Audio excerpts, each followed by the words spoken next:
Beberapa hari yang lalu saya memposting konten narasi newsroom berjudul Corona harus ditangani tapi jangan stigma mereka yang terkena. Isinya laporan peristiwa-peristiwa stigmatisasi antar warga yang terjadi belakangan ini. Misalnya di Medan, ada sekelompok warga menolak proses pemakaman jenazah seorang pasien COVID-19. Padahal keluarganya sudah mengikuti protokol keamanan pemakaman. Di Mata Najwa, kita juga sempat menyinggung ini dengan seorang narasumber. Setidaknya ada 4 perawat rumah sakit di Persahabatan Jakarta Timur yang diusir dari kosnya karena dianggap membawa virus. Para suster ini sempat terpaksa harus menginap di rumah sakit. Banyak komentar yang masuk di postingan itu. Saya ingin bacakan beberapa di antaranya. Ada dari Osianikma. Di sini juga ada Kak Najwa. Jenazah sudah ditolak di 2 tempat, kemudian dikebumikan di wilayah lain.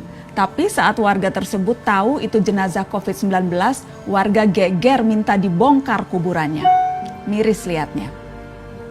Ada dari Jini, teman saya kerja di rumah sakit, sekarang seperti dikucilkan para tetangganya. Sedih banget dengar dia curhat. Ada dari Vika Unitas.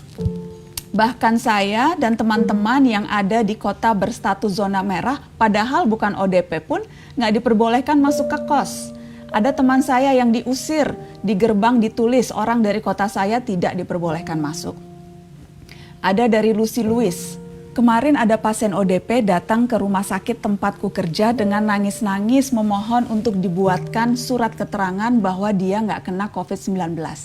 Kami pun bertanya kok sampai nangis segininya. Saya diusir dari kontrakan saya, Dok. Kata yang punya kontrakan, saya meresahkan masyarakat karena bisa nularin penyakit. Yang punya kontrakan sampai bilang kalau saya nggak mau keluar dari kontrakan silahkan tunggu warga datang untuk menggerebek rumah dan mengusir. Suami saya pun diancam mau dipecat, Dok, dari pekerjaannya. Saya sedih, Dok, nggak tahu harus berbuat apa dan tinggal di mana. Suami saya pun marah ke saya dan nyuruh saya keluar dari rumah.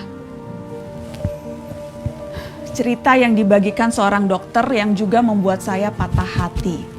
Teman-teman, di satu sisi kasus-kasus ini menunjukkan ya kesadaran dan kewaspadaan pada virus COVID-19 mulai terbentuk. Namun upaya menjaga jarak ini jangan kebablasan. Jaga jarak bukan berarti kita bebas mengusir orang atau menolak jenazah.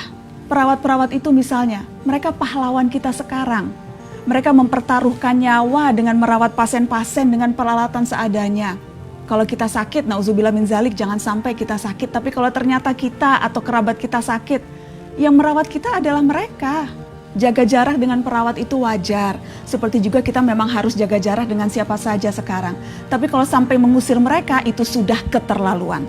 Pasien PDP atau ODP adalah korban. Bantu mereka mengisolasi diri di rumahnya masing-masing. Bahkan kita perlu mensupport kebutuhan mereka. Supaya apa? Supaya mereka tidak terpaksa keluar rumah. Kalau mereka keluar rumah, yang ada malah bahaya bagi yang lain. Sama juga seperti jenazah. Selama mereka terkait corona, biasanya pihak rumah sakit sudah punya protokol, sudah punya SOP, standar penanganan jenazah. Selain dikafani, sesuai ajaran agama masing-masing, mereka juga dibungkus secara khusus. Sama sekali tidak masalah dikuburkan dimanapun. Karena ketika sudah dikubur, mereka tidak akan menyebarkan virus. Saya akan kutip keterangan Kepala Departemen Kedokteran Forensik dan Medikolega Rumah Sakit Umum Dr. Sutomo Surabaya, Dr. Edi Suyanto. Secara ilmiah ilmu kedokteran, korban atau jenazah kemungkinan menularnya sudah tidak ada, apalagi virus corona. Virus corona harus hidup pada inangnya. Inangnya sudah mati, virusnya juga ikut mati, sama dengan HIV/AIDS, sama dengan H5N1 atau flu burung. Jelas itu, jelas tidak akan menularkan. Pasien positif COVID-19 yang akhirnya meninggal saat mereka sakit tidak boleh dijenguk keluarganya. Proses pemakaman dilakukan dengan cara tertentu dan yang bisa menghadirinya pun terbatas. Masa tega saat keluarga hendak mendoakan di pemakaman diperlakukan seperti itu. Jadi kalau kita mengusir, kalau kita mengucilkan, kalau kita menghakimi dan menstigmatisasi korban corona itu jelas berbahaya. Karena membuat siapapun yang merasakan gejalanya jadi enggan melapor dan memeriksakan diri. Jika mereka enggan melapor karena takut diusir, dicemooh dan dihakimi, yang rugi kita semua. Virus jadi tidak terdeteksi sehingga menyulitkan memutus rantai penyebarannya. Ingat jargon lama, jauhi penyakitnya bukan orangnya. Seharusnya ini jadi pegangan kita.